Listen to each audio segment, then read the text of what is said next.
Ésaïe, chapitre 38. En ce temps-là, Ézéchias fut malade à la mort.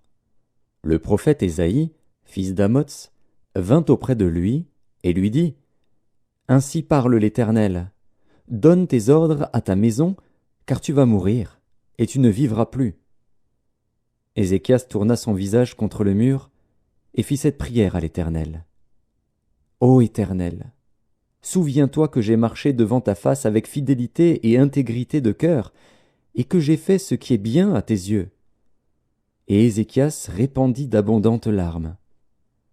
Puis la parole de l'Éternel fut adressée à Ésaïe, en ces mots : Va, et dis à Ézéchias : Ainsi parle l'Éternel, le Dieu de David, ton père.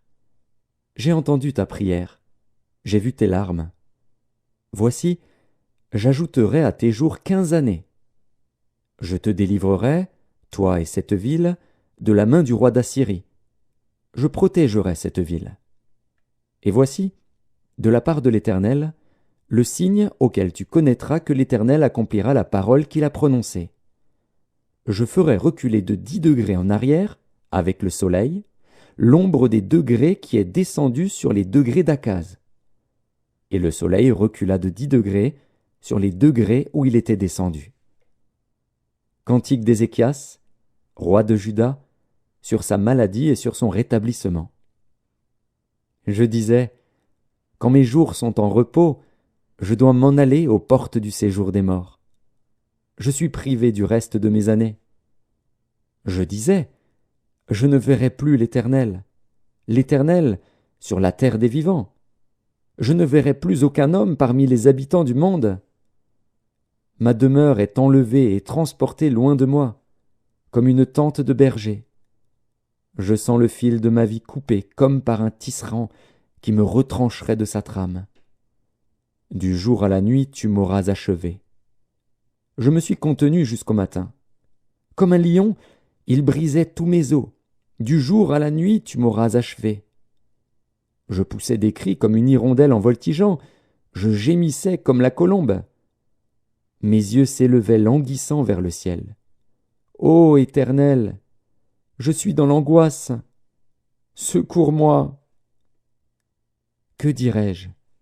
Il m'a répondu, et il m'a exaucé.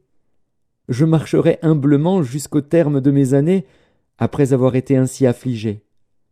Seigneur, c'est par tes bontés qu'on jouit de la vie, c'est par elles que je respire encore. Tu me rétablis, tu me rends à la vie.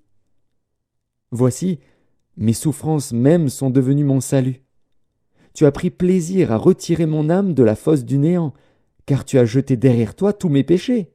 Ce n'est pas le séjour des morts qui te loue, ce n'est pas la mort qui te célèbre. Ceux qui sont descendus dans la fosse n'espèrent plus en ta fidélité. Le vivant, c'est celui-là qui te loue, comme moi aujourd'hui. Le Père fait connaître à ses enfants ta fidélité. L'Éternel m'a sauvé. Nous ferons résonner les cordes de nos instruments tous les jours de notre vie, dans la maison de l'Éternel. Ésaïe avait dit qu'on apporte une masse de figues et qu'on les étende sur l'ulcère, et Ézéchias vivra. Et Ézéchias avait dit : À quel signe connaîtrai-je que je monterai à la maison de l'Éternel ?